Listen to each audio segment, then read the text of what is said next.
So the Akashic Records is a field of consciousness. It's an energetic field that contains the history of our soul. So, however many times your soul has been here, everything that your soul has experienced, it's in that energetic field. There's a religion that talks about the book of life. That's what it is. It's like radio waves and it's what you tune into. So we'll just say it's one of the highest level divine that you can tune your radio into.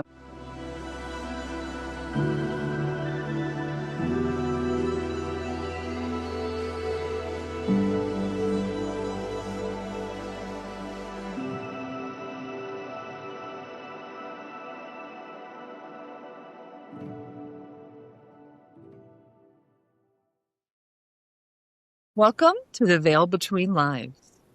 We're honored you're here as we explore consciousness, the unseen, and the mysteries beyond ordinary experience. I'm Susan, joined by my co-host, Em. Hi, Em. Hi, everybody. Sharon Hess is a business advisor, author, a spiritual teacher with more than 4 decades of business experience and over 30 years of studying personal growth and spiritual principles.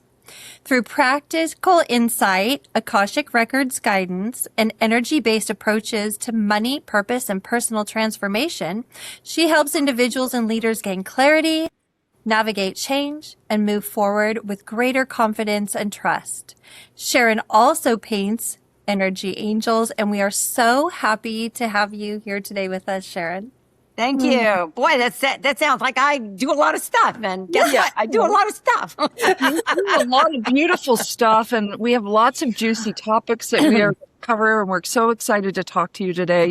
You're so easy to talk to. We had so much fun in our little chat before we aired today. So thank you. Yeah, you're welcome. Yeah. I'd love to start with your favorite subject, Akashic Records soul story. And maybe we can start with, for our listeners who have never encountered this before, how would you describe the Akashic Records and what actually happens in a soul story reading? Okay, so the Akashic Records is a field of consciousness, okay? So it's an energetic field that contains the history of our soul. So however many times your soul has been here, everything that your soul has experienced, it's in that energetic field. I think, I'm not sure which religion, but there is a religion that talks about the book of life. And it's pretty much, that's what it is. And if you think about it, and we all know everybody uses at least I think most people do, talking about it's like radio waves and it's what you tune into. So we'll just say it's one of the highest level divine channels. I never thought of that before, that you can tune your radio into. So I studied how to go into the Akashic Records. I have a soul guides, Akashic Record specific guides for the records that I go in and I see stories. Okay. And the way I do it is I start writing them down and then it starts unfolding, and it's kind of a fun process. But usually when I do it, the less I know about the person, the better. The thing is, we have our ego that gets in the way of a lot of our spiritual stuff. So I'll go in and I'll ask my guides, I'll say, show me the story that will tell me what this soul is ready to energetically shift and transform in this moment, this here now time, space, reality. Mm-hmm. And so the records are just, you can use them for a lot of different reasons. My work morphed into that and I was led in that direction because before that I was money healer. Okay. I don't know why I keep doing air quotes. I just realized I keep doing that. But anyway, so I was a money healer. And, when I started doing Akashic record readings, I thought, okay, so I see these stories. It's great. It's, hey, I want to know I was this in a past life and I did this and I did that. But if it doesn't help you and you're here now, what good does it do you, right? And then plus, you're experiencing this. So the energy that you want to shift and heal is in this lifetime, but you might have brought some energy forward from a past lifetime. For me, the first reading I had was I was a healer, and I was a teenage girl, and we went to someone was ill, and like it was like Mama bring the casserole kind of thing, and me being who I was, I laid my hands on her, and the person died. Well, sometimes the healing is in leaving the body. It's not necessarily healing the body. But then I was like doomed this, thing of death. Sharon shows up. Well, it wasn't Sharon in that life. But anyway, so I would show up and heal, but that healing was leaving the body. So I was sent away to a convent. And for a long time in my life, I really kind of shied away from sharing what I did or knew or understood. And then when I heard that story, it was like, oh, I get it now, right? Because I'm afraid it's going to be taken in the wrong context. They're not going to understand it, whatever. So shifting that energy made it easier for me to put myself out there. I wasn't as afraid that, there's a lot of people now, and I know this, that were part of the Salem witch trials. And they're afraid to put themselves out there because they're afraid they're going to be burned at the stake. If either they were or they weren't, that's their fear. And you carry that energy forward with you. So if you can go into the record, into that particular instance, and you can shift and change that energy, then it will shift and change the things in your life now. Was that a good explanation? I can talk about it for 3 hours, so. That explains a lot. I wonder, it's similar to epigenetics, actually. Similar to what? Epigenetics. Yeah. How we carry these stories even through our genes, right? Yeah, it's interesting because I saw a show on TV one time, and it was where a guy, a drug dealer was killed, and this man was arrested because his DNA was found at the scene. He'd never done drugs in his life. Well, as it turned out, he had a twin brother who had become a drug addict, and the twin brother had killed the man. But it was an interesting story. But when I was sitting there, because my mind works like this, so I was sitting there watching that, and I went, you know what? That tells me your DNA is not your destiny, right? Because it's all, karma is choice and consequence. And I see that all the time in the record. Someone made this choice, had this consequence, or they made this choice and tried to bypass the consequence. So years ago, a spiritual teacher, I heard him say, wisdom erases karma. Makes a lot And of what sense. that means is you had the instance, but you got the lesson from it. You understood it. So you no longer have to have that karmic debt. You pay your karmic debt by understanding it and learning from it. I absolutely agree with that. Yeah. You have some beautiful intentions, the way you were speaking about how you get into the records and tap into something that's helpful current now. Other than the intention that you set, I'm curious if you have a process that you use to tap in. Like, do you go into a meditative state, or is it just Yes, something and I have a specific prayer that I say. Okay. And then what I do is I visualize, and this is interesting because I have a visual that I do in my mind, of course, and I walk down a path, but what I'm dressed in, and I throw the doors open and I see my guides. But it's interesting to me because what I'm dressed in and the way I see myself was like when I was 40 years old, right? And I thought, I said, why is that? Because I know what I look like and who I am now. Well, that was when I discovered A Course in Miracles, and that was when I started my spiritual path. So it kind of like, that's what it kind of morphed into. And then the other thing is we all have Akashic Record guides. And my guides, when I did a visualization to meet my guides, right? I did a meditation, visualized seeing. And when I did, one's in a red robe, one's in a blue robe, and one's in a green robe. Red, blue, green, RBG. And my background in business was in one of the businesses I helped create was a printing business. And in printing, you can either use Pantone colors or you can use RBG. RBG, you can create any color in the world. So when my guides were like RBG, I thought, doesn't that make sense? It's, my logical brain kind of has a part in it too, that it did that. Mhm. so that if that can create any color in the universe, then the guides there with those colors can show me anything in the universe. So Mhm. that's how I took it anyway. Yeah, that makes a lot of sense. When you first started connecting with your guides, was it when you started tapping into the records, or when did you first meet these guides? Or When I introduced to started doing Akashic record work. Okay.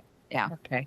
That's awesome. And you also mentioned, and I think it was the story that you just told, but for clarity, is that the story that you told about your own records that kind of shifted everything for you? Is that is that what inspired you to learn about the soul records, and Yeah. tapping Yeah, because into it was so profound for me.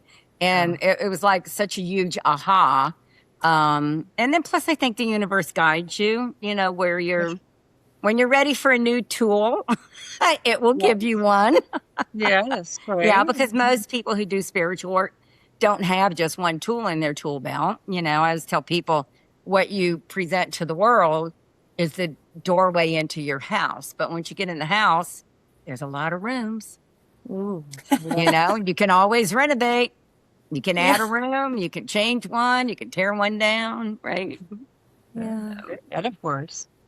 I'd love to hear a story, within client confidentiality, obviously, but some of the shifts that you've witnessed in respect to So the I have a couple Akashic. of favorites. Yeah. So I do have three of the stories in a book that I did. But one of the stories that's not in there that I love is, so it was in Hawaii and Honolulu. And this has to do with the bombing of Pearl Harbor. Mhm. So there was a guy, he was like a lieutenant, he was like high up, high ranking. And he used to always go to this restaurant, and the restaurant was an Asian woman, and he was divorced. Her husband had died, and they started dating, and they fell in love, and they had this really deep love, and they were talking about what they were going to do, and they were going to get married. Well, when the bombing started of Pearl Harbor, it had the planes that rode over, with the guns, and they ran outside. And when they ran outside, he threw himself on top of her, and he was shot, and he died. And she, screamed, and then she didn't want to live without him, so she rolled over to where she was on top, so she would die as well. Mhm. And that was just one of the most profound stories I ever saw. I was like, wow. It's one of my favorite stories. Anyway. Did that put things into place for the client? Okay, well, yes, because they always feared having a close relationship with anyone. They would never open their heart wide open because that kind of hardened the fear that I'm going to love someone that deeply that my life will no longer be as valuable to me if they're not there.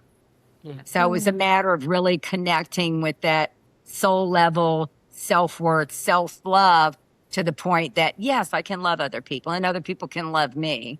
And we're not both going to die because of it. Are you, when you're in the Akashic Records, are you getting visuals? Are you more clairaudient? Yeah, I see it in my mind's eye. Yeah, I actually see- see it.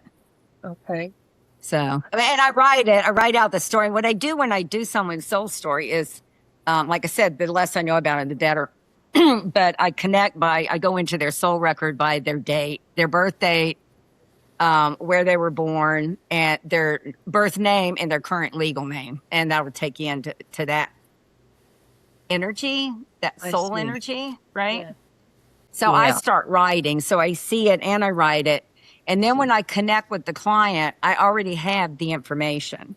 So the time that we spend together is really, I'm giving you this information, and then we're going to talk about what the story showed me, what spirit is saying to you, God, whatever you use, about the story and how it affected you energetically. Also do energy work in the record itself.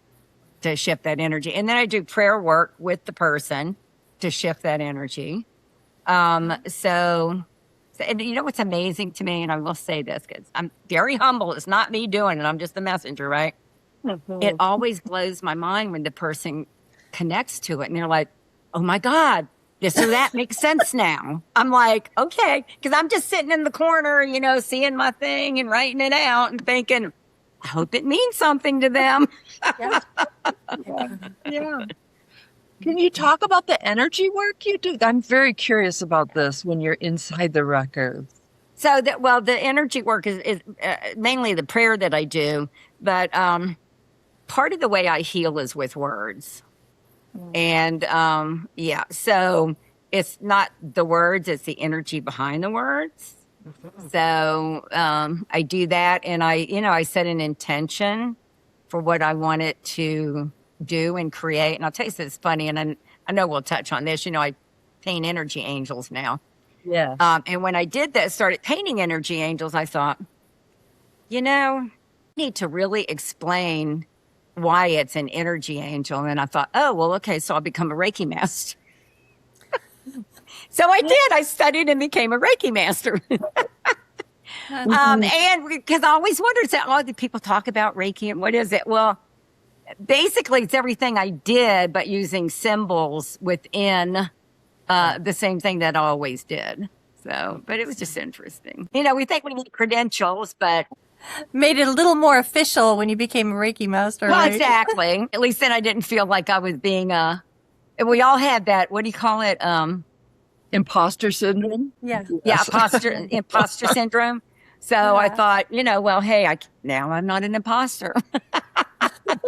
It didn't really change anything. So yeah. I find that with a lot of practitioners, like they think that, they have these innate or natural gifts and like we have to put some kind of credential about around it to make it official, right? When a lot of these things are just natural gifts that we have. No, you can't. And there's anybody can certify you in connecting to God. Right? Right. Absolutely right. Right. Absolutely right. There's other practitioners that work with the Akashic Records. How might you say your process is more unique to you? Because I focus on the story for the energy that you need to shift in this lifetime. Mm-hmm. Okay. So you're specific about the intention. Yes, very much so. Can you talk to us about your book and the 40 questions? And what inspired you to structure it that way? And what's maybe one? So I was there was a website that I was on that I'm no longer on there that asked me to answer 40 questions about the Akashic Records, and I did. That's cover. Called it Soulful Insights. Q&A explain. And so I sat down and I looked at the questions. It was in my answers, and I thought that was a lot of work. It really was. Taking the time to look at the question and, write back what you say. And trust me, none of it's AI. it's all from above. But yeah, so when I was done with that, I thought, I could make a book out of that, right? Because they do have that business mind. And then, but it was only 42 pages when I uploaded it. So I had so I called it bonus section, Soul Stories and Transformations. And that was an ebook that I had written a couple years back that tells 3 of the stories, what the person was struggling with, what the story was, and what the takeaway was from it. So it's kind of like informational, and then the back end is entertainment. I love it. With information. Yeah. I love it. Yeah. So that was my 3rd book I wrote. Okay. That's pretty clever. Very clever. To take something you were already kind of in the process and tie it into a book, because those are valid questions, and it came through in spirit, and you put it right down, and Right. yeah. It's great. That's kind of like I said, it's kind of like it's where I have the business brain and I have the healer. So blending those two together. I struggled with that for quite a while. I always thought that my pendulum had to swing one way or the other, you know, and I think that's human nature. So I struggle. Well, I just need to focus on business, or, well, I need to just focus on spiritual because I am a spiritual teacher. So actually, when I wrote the book, Soulful Success, Integrating Spiritual Wisdom into Your Business Journey, what happened with this one is AI wrote an ebook for me. And I looked at it and I thought, I cannot put my name on something I didn't do. But when I read the chapters that it had created, the essence of soulful success, defining it, the intersection of spirituality and business, why spiritual seekers need a different approach. I thought, I like the chapters. And what this book did was it made me understand that I could talk about mindfulness instead of intuition and woo stuff, land of woo stuff, right? And I could also talk about energy, because most people, even if they're not into spirituality, kind of understand that it's a vibrational universe. And most people understand, and well, they think they understand the law of attraction. You know, I say that loosely because it's not just, I'm going to think it and sit here and it's going to come.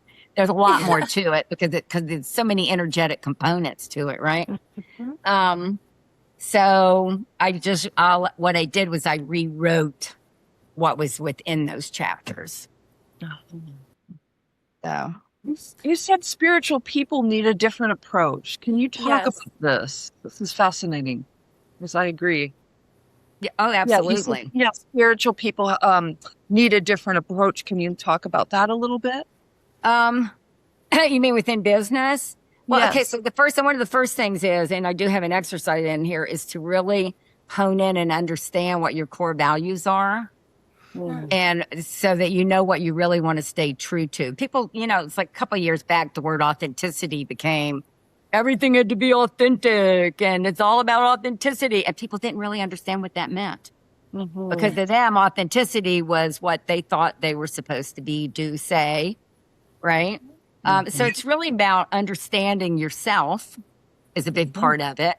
And then how you bring that into a business arena. And whether you're an entrepreneur, which I love entrepreneurs, because they think differently, right? Of course, you have to be a ninja too when you're an entrepreneur. So yeah, and there's practices you need to do, and it's a lot about setting the energy, like before a meeting. If you're spiraling, getting up, walking away, go reground yourself. Setting the intention for your day. And it's simple things that a lot of people know but don't do. Yeah. Speaking of, you're a mover and a shaker and a busy kind of lady with your finger in all kinds of pies. So alongside, I would tell people it's just because I'm old. I've been around a long time. So I love it. you've got a lot to offer, and that's absolutely wonderful. And alongside the records work, you paint energy angels. So maybe you could tell us, what's the creative process like? Is it a form of channeling, meditation, or something else? I'll show you two of the angels. There's one. Yeah, This is another one. But I want to show you a picture. Let's see if this will come up. If you can see it here. I painted. So I woke up one morning, and I'm not an artist, right? And I literally had this message for a friend. You need to paint this angel for them. And I'm like, okay. And you need to use sponge to make the wings look like lace. And all this stuff I was downloading. So I called my brother. My brother actually has a degree in fine arts. And I said, Gary, I want to paint an angel, but you need to help me. So he came over and helped me with the first one. But then my attorney at the time, let me see, I think I have his up here, asked me, because I showed it to him. We were talking on the Zoom. And he said, oh, that's beautiful. Do you do that? And I said, no, and then do that for people. And I thought, well, maybe I should. So I painted one specifically for him. And then a friend asked me. Then it kind of like, domino effect. Yeah. But the thing is, what I noticed was, and this one particular angel, well, actually, there were two of them that it happened with at the very beginning. That was the first angel I painted. Beautiful. Oh, Okay, and wow. at the time when I painted it, I didn't realize it, but there's actually a dragonfly in the corner.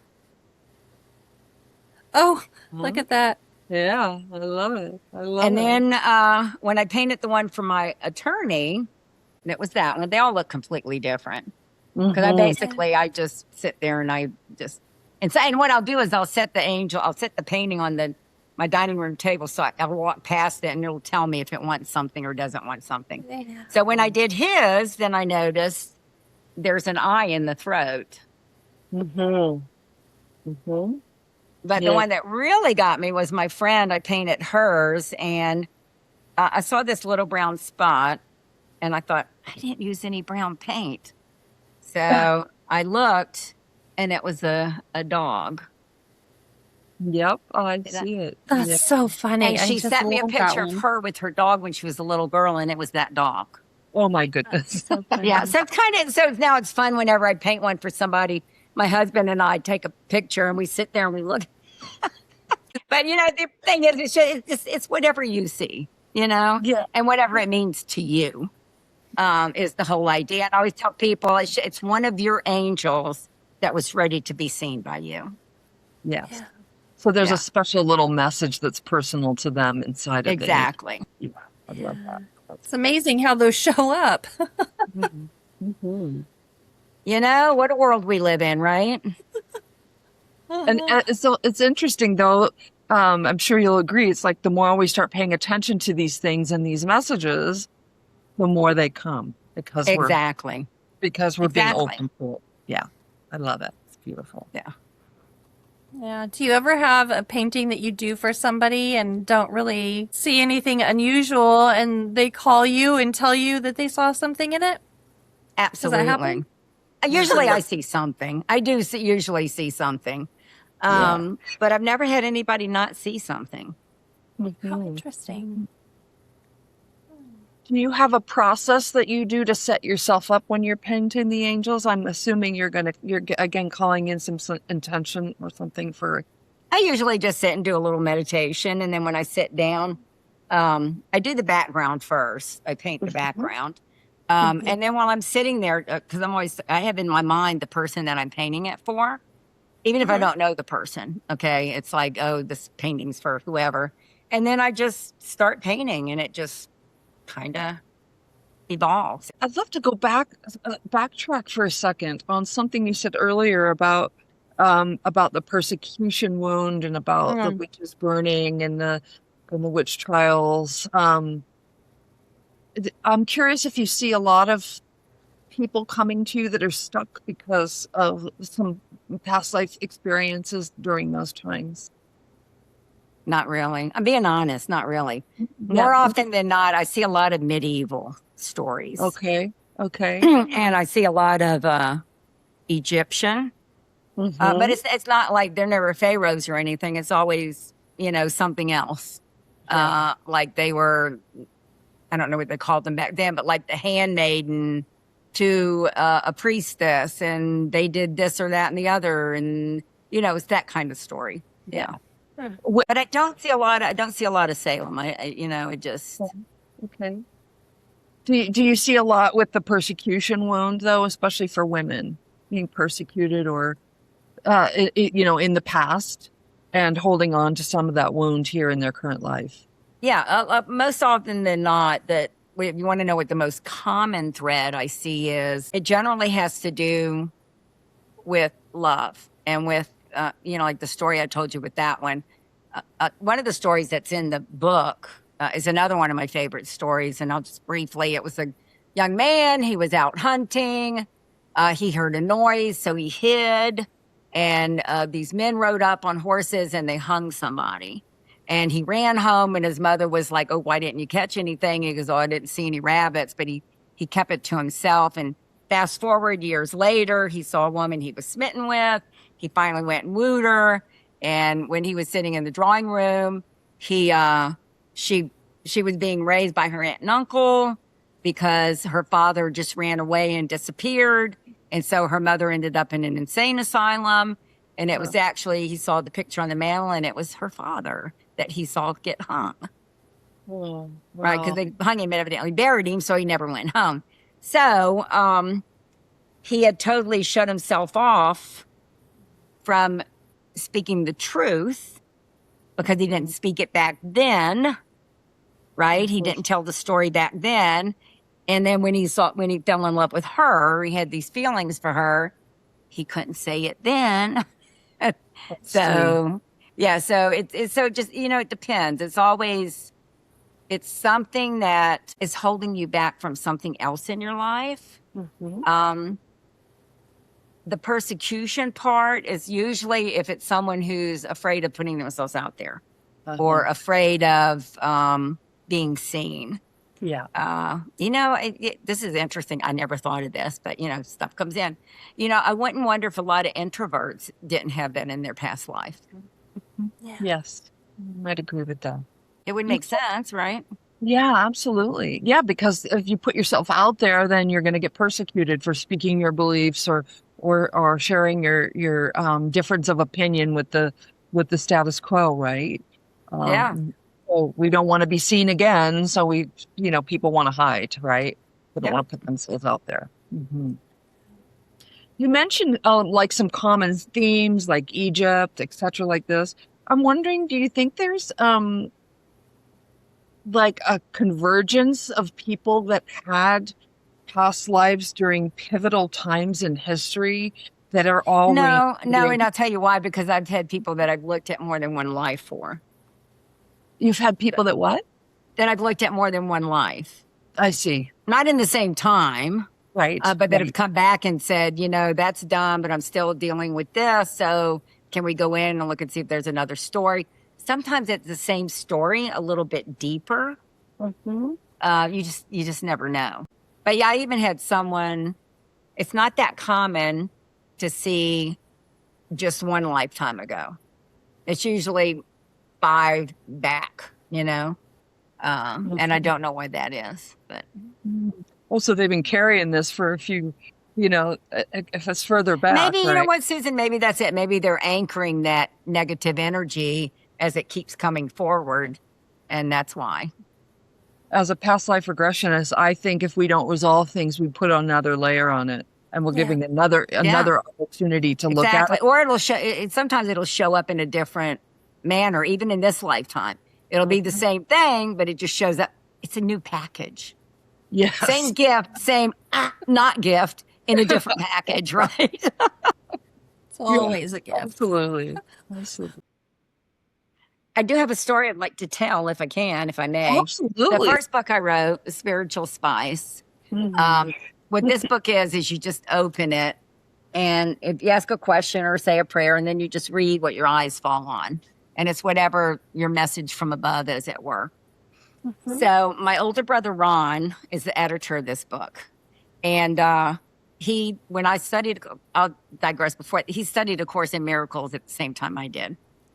That's a cool story, too. So I'll tell that one real quick. It's only a few minutes. So I worked at a commercial collection agency.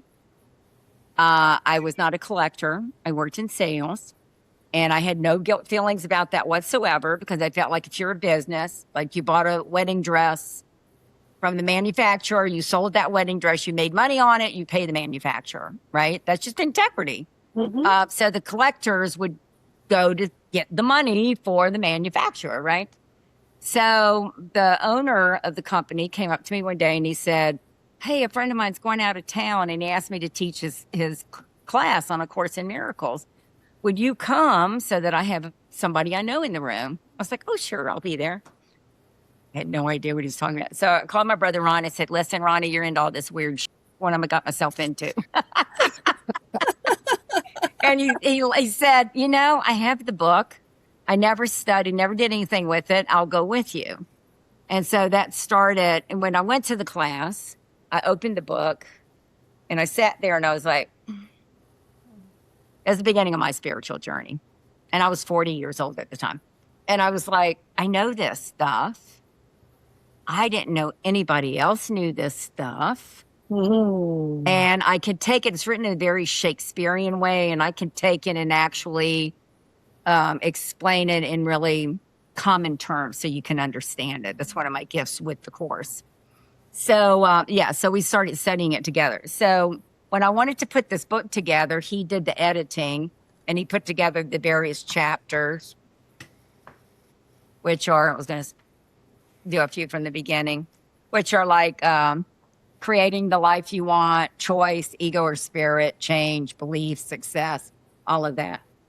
And I had all this done for quite a while, a couple of years, and I never could put it together. And I kept thinking, what is wrong with me? I'm a smart woman. All I got to do is the cover. That's all I had to do was the cover and the preface and get it on Amazon, however you do that. And I'm just not doing it. I don't know why. So he was diagnosed with esophageal cancer.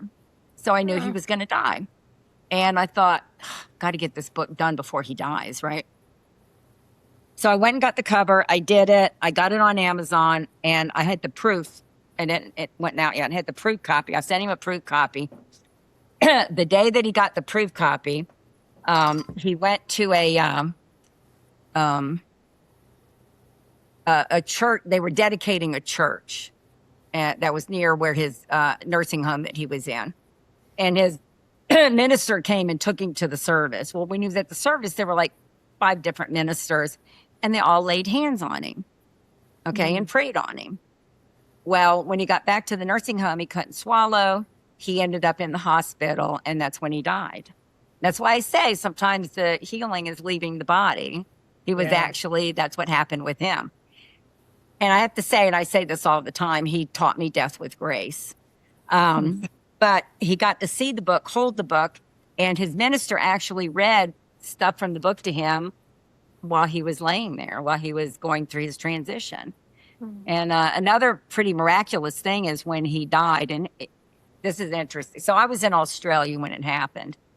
And that's another thing, it's like he knew that if I was here, I would have flown there, and because I'm in Arizona, he was in Louisiana, but there's no way in hell I was going to fly back from Australia, right? And they didn't want me to be there to watch him go, right? But my stepsister and his minister were both in the room. Neither of them knew this until I did his celebration of life, which, by the way, I released the book the day I did his celebration of life, and it was #1 new release and #1 bestseller that day. So yeah, no coincidence, right? But the moment that he died, the room filled with light, and they said there were swirling colors as his soul left his body. Wow. And both of them saw it, but neither one of them said anything to each other until at the celebration of life. And then one other one went, "Oh, you saw that?" She goes, "Yeah, I didn't say anything. I didn't know if you saw it or not." So what I understand, though, in Buddhism, that's the rainbow body, which means he doesn't have to come back if he doesn't want to. And I got to tell you, oh my God, if he had known that when he was here and alive, it would have just tickled him to no end. Because he was a seeker. He went to the Jungian Society. He studied Buddhism. He studied A Course in Miracles with me. He went to Quaker meetings. He was always studying, learning everything he could about spirituality and about why we're here and our soul and everything. So It's beautiful. that's one of my favorite stories, by the way. Yeah. So this is a great book to have in your library, just for when you need clarity or inspiration or So I'll open it and read a passage. I don't know who it's for, but I'll open it and read it. Yes. Do you consider yourself good at giving but not receiving? Consider 2 things. First, you cannot give what you don't have, so you must receive to give. Second, if you never accept graciously from others, you're denying those givers their joy. Today, may we all give and receive with love and gratitude. Mhm. Beautiful. So that's the kind of things that are in here. It's a beautiful reminder. Oh, and then, Thank you. whew, I laid my book down and knocked something off my desk. I think the same much time we had. So, and then Sharon 2.0, this is the book I recently wrote, Profit Without Pressure. Mm. Now, Yeah. this one, there's 7 pillars, I'll call them, or principles. And I wrote this one is mainly geared towards business individuals, but it's about letting go of the hustle. Mhm. You know, because there's a thing in business where grind it and hustle became, oh, that's how you become successful, right?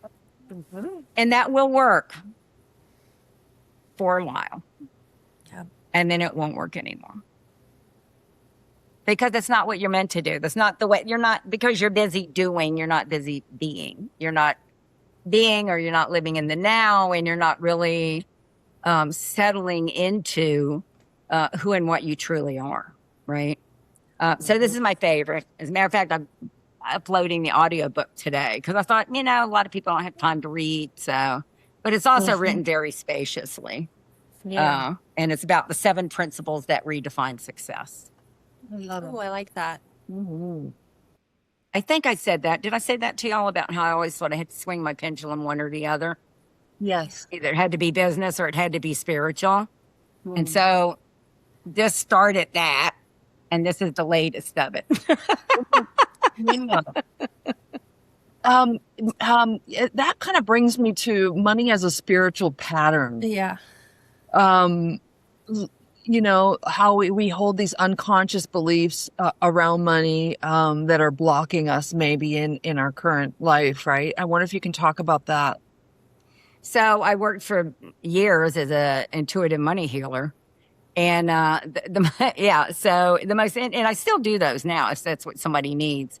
And I used to tell people, okay, so I'm going to jump in the maze. We're going to jump in with your ego. We're going to go through this, maze, and we're going to keep hitting walls until we figure out what it really is, right?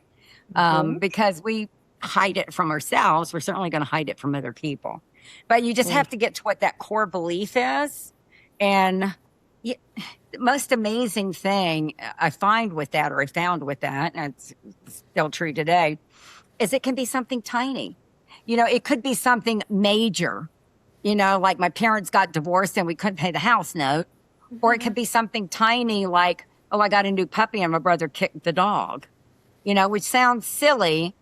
But, there's a saying, and I think it's in spirituality, that it's as easy to create a castle as it is to create a button, right? And I talk a lot about we have our own specialty illusions within this illusion, right? So money is one of our greatest teachers. It really is. One of the things I loved when I used to do an event called Prosper, I love this because it really tells you a lot about your inner thoughts about money. I would fill up envelopes with, it was play money, but it looked real, right? And every envelope would have a different amount. And so I'd give the people pick an envelope. They got to pick their own envelope. Now write down how much money is in your envelope. And they'd write it down. They'd say, now change envelopes with somebody else. And then I'd say, okay, how many of you got more money in the second envelope? Some hands would go, how many got less money? Hands would go up and say, now, how do you feel about that? And I'd have them really dig in and understand, how did you feel when you swapped and you got less? How did you feel when you swapped and you got more? Right? And then I would make all of them pull out the biggest piece of money in their envelope and tear it up. That really brought up a lot of issues within people. So it's just, it's money teaches us about our emotions, our feelings, our, how we think about this world. It really does. It's just, I always say we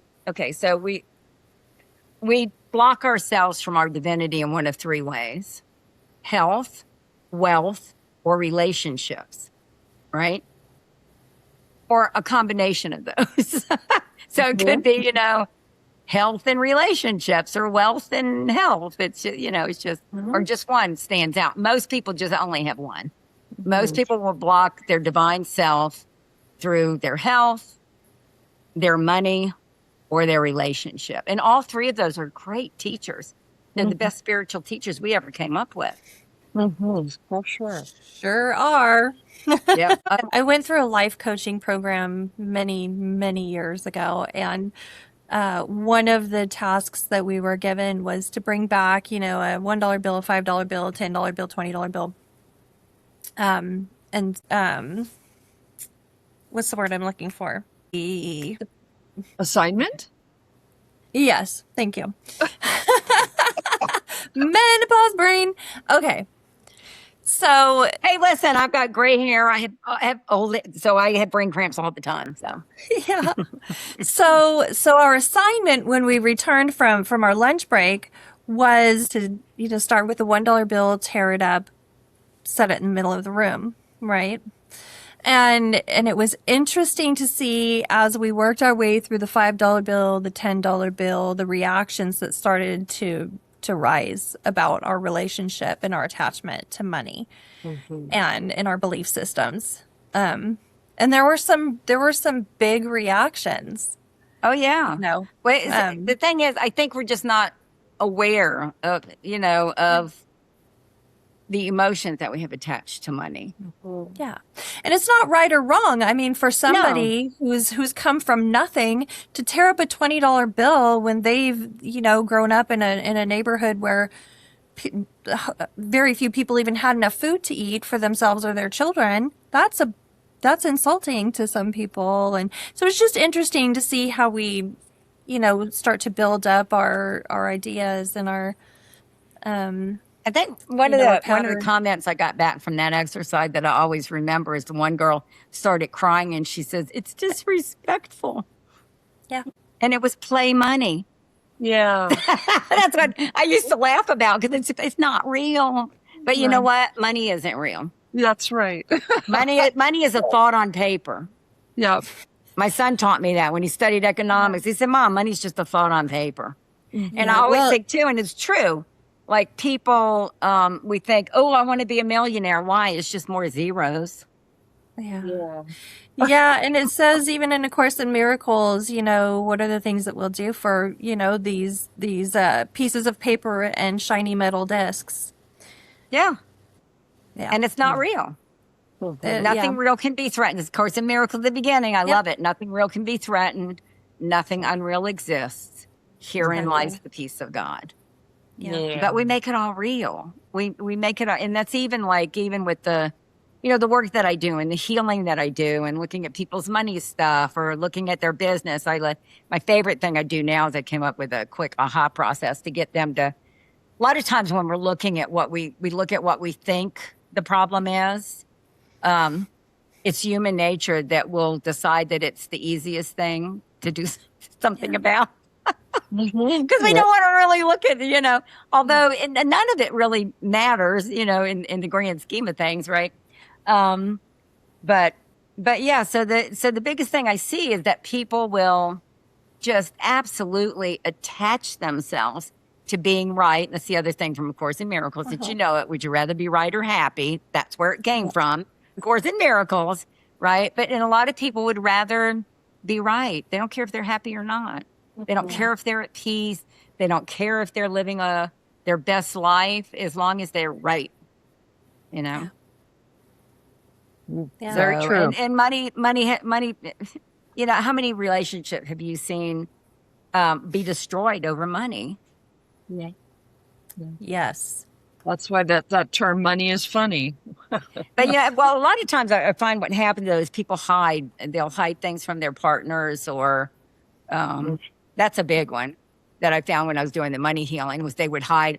"Oh, I can't tell him I did this or I did that." And I'm like, well, you know what? Rip off the Band-Aid and deal with it. Because as long as you keep it hidden inside of you, the only person it's hurting is you. That's right. Yeah. That's when you build up that guilt and that fear. That's where that fear comes from. That's talked about that this morning. There's only two emotions, love or fear. So I always say, if you're in fear, what are you not loving? Yeah. If you're angry, anger is fear in disguise because you're afraid of being caught or you're afraid that you were wrong. And all you have to do is just love yourself. It's like, what am I not loving? If we could all just shift back into that, um, dare I say there would be no wars in this world. Right. Right. You earlier you mentioned some. I wrote down something here because I find it very curious. You call it, we all have our specialty illusions. I called it what? You called it specialty illusions. Oh, specialty illusion. Yeah, I wrote an article on that one time. I just thought it was kind of brilliant. I like the term. So if you look at it, that the world that we live in is an illusion that we created. You don't have to honestly. You don't have to under spirituality to understand that everything you see in this world is from your own perception. Yep. You know, if you never saw and what you understand and what you know and what you've experienced, right? Everything is from your own perception, and you're viewing everything and judging everything by what this little mind and this body has experienced, right? So in reality, what we're experiencing is an illusion because not everybody's experiencing the same thing, right? Yeah. Yep. So the specialty illusion are the illusions that we create that have nothing to do with anything else, right? It's just our own personal illusion. Yeah. And we do that to try and protect ourselves. And don't get me wrong. I'm all about protect yourself. Don't, do what you need to do to feel good about yourself and love and have a wonderful life. So it's not about pretending stuff's not there, but it's about looking at it from a place of awareness.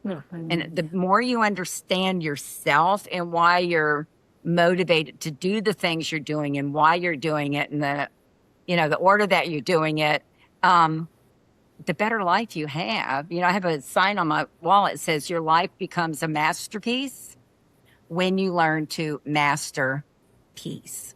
Oh. Yeah. I love quotes and metaphors. That's great. Yeah. So, and that's what we all want. You can ask anybody in this life. Bottom line, you ask anybody, what do you want in this life? Whatever they tell you, you'll say, why do you want that? And it's because it will make me happy. Yeah. And we're the ones responsible for that. We create our own happiness or push away our own happiness, right? Yes. It's, we're the ones responsible. So we're not victims of circumstance because we're not victims of anything but ourselves. So I guess our specialty illusions would be the things that we create to make ourselves our own perpetrator and victim at the same time. Yeah. Because we do that. And maybe stories that we project onto other things to cover up from something inside that we don't want to look at. Right? Yeah. It's, human nature fascinates me. Absolutely fascinates me. So, yeah, it's kind of fun to watch. But when you be an observer, if you can just step back and observe yourself while you're doing certain things, my favorite thing to stop myself is I just go, wait a minute. And that immediately stops it, inner critic, judgment, whatever it is. If I just go, wait a minute, then it puts me in a whole different energy. That's right. Because then it's like, okay, no, wait a minute. But, Judge Judy always goes, just a second. Yeah. It's kind of fascinated me through time is that we say we want that peace, right? But we build up all these stories around why we can't have it. And yet it's under our direction the entire time. And the projection is to stay as far away from it as possible, right? So A Course in Miracles, and I'll just do real quick, Course teaches that God's total unconditional love energy extended itself, created the sonship that we're all a part of. I love the Course's terminology. In a tiny mad instant, we took ourselves seriously and we thought that we separated from God. Yep. Okay? So if you think about it, and this is going to might ruffle some feathers, but if you think about it, the reason we do that is we are not worthy of anything because we killed God. Yeah. That's what it's somewhere deep down inside of it. It's like, I'm no longer connected to God because I killed God. So why do I deserve anything? I don't. Yeah. A So just remember your separation connection. Just remember your connection, because we're all Yeah. connected. Yeah. And science is proving that over and over again now as well, which I love, because for the skeptic, it's like, oh, well, what do you mean? I'm a part of everything. I'm a part of God. Well, there's been so much built up around that word that if you take, the God word out and you just say source, that it's undeniable, even from a science perspective now. Right. Well, I mean, look at, quantum physics is what explains. So, yeah. Exactly. Exactly. But you know what? It's like people who are skeptic, I always wonder why. Yeah. How can you look at this world, and how can you look at all there is and everything that has been created, not just by man, but anything, how could you be skeptical and not believe that there's some force greater than yourself at play? Yeah, then we can go back to the Course in Miracles and know that it's a decision made out of fear, right? I've separated, so here I am out in this big, experience by myself. This is me. This is it. I'm nothing but me. Yep. Yeah, yeah, which is the great mistake. Yeah, exactly. Which also keeps us with fear, not just the fear, but judgment and all of these things that we start to build up as a persona, and forgetting. And it's just a whole waterfall cascade effect that keeps us farther and farther from our truths. Exactly. Well, I think the granddaddy of it all is guilt. Guilt, and the undeniable action that some people have of not forgiving, right? Or a misconception of the understanding of forgiving. Yeah. Well, true forgiveness. I'll just say this for the audience, because I know you know it, because you know Course in Miracles. But true forgiveness is forgiving yourself for not seeing God in the other. Oh, wow. Right. That's cute. For the illusion that somebody else could ever do anything to me. Right. Yeah. Which I do have to say that, having some tough experiences growing up throughout my life, some really negative experiences, which no fault of my own, maybe some were fault of my own, to get my head around the concept of that explanation of forgiveness was not easy. No. Well, it's not, because we always, it's like my mom used to always say, "Oh, I'll forgive, but I'll never forget." Well, that's not true forgiveness. Right. And if we have time, I think we have a few minutes. So real quick. So one of my Course in Miracles teachers had told me, he said, true forgiveness is when you no longer even have a memory of the instance. Yeah. So I had a woman that I worked for, and my friend had gotten me the job there, and she got mad at my friend and she fired her.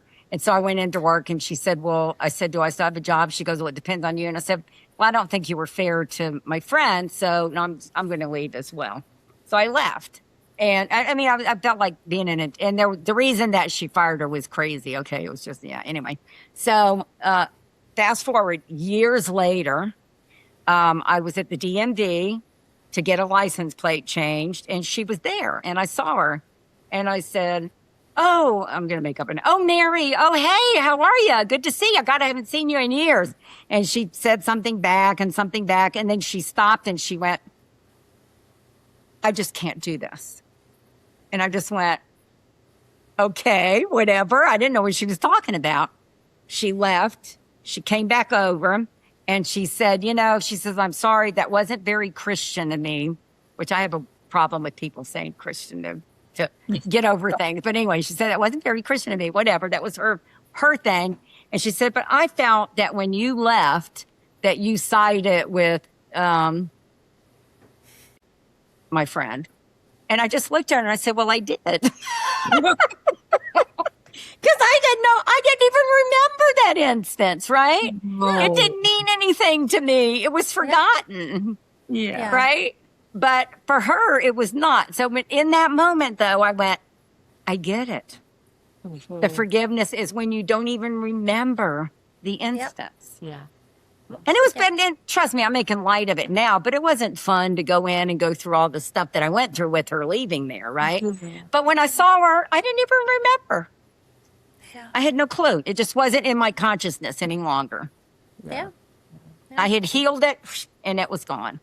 So, so that's when I understood true forgiveness is when you no longer have a memory. So, Makes a because lot of it's our memories, what makes us have illness in this world. And I don't mean illness, health illness, but I mean any kind of illness is we're either judging something from the past or we're projecting into the future. And that's why Eckhart Tolle's In the Now is one of the most brilliant works ever because of that. If you're in the now, you don't have that past coming in. You're not projecting out into the future. So you can have a pleasant experience. Yeah. Yeah. Yeah, think about how many people relive the same reels over and over and over again when all it takes is one moment to release it all and I'm sure be when free we yourself. live those reels, we change them. We Yeah. make them even more important. Right? We start adding characters and Yes. we bring in new props. And we reignite the whole thing as if it's happening again right now.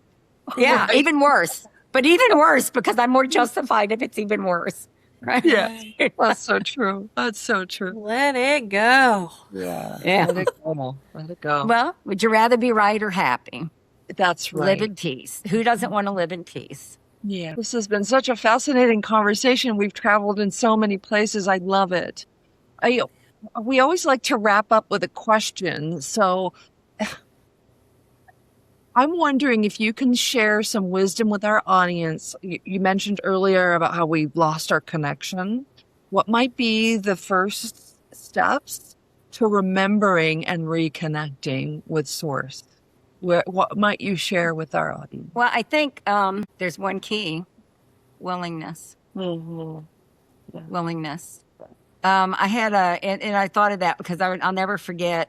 I had someone that I was really pissed at, and I knew, and I didn't want to feel that way. And I remember sitting and saying, "Okay, God, I'm not willing to forgive them, and I'm not willing to let this go, but I am willing to be willing to let it go." I just took it down a notch. Yeah. And then that started the process. So you have to find the place, that notch, you have to find that spot that you're willing to start from. Yeah. If Ooh, that I makes love that. sense. Yeah. Yeah. Yeah. I've used that.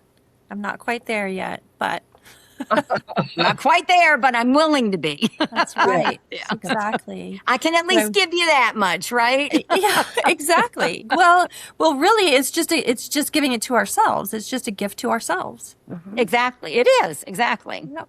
Yeah. Yeah. That's right. So, oh, Sharon, it's been great having you here. Thanks so much. Thank you. It's a lot of fun. Yeah. And for our audience, thank you for stepping into this space with us. If you feel nourished or inspired by the Veil Between Lives, please subscribe, like, share, comment, or leave a review. It helps these conversations reach the souls meant to find them. Thanks again, everybody. We'll have all of Sharon's contact information in show notes. Yes, we Also will. with links to her beautiful books. Thank you so much for joining me. Have a beautiful day, everyone.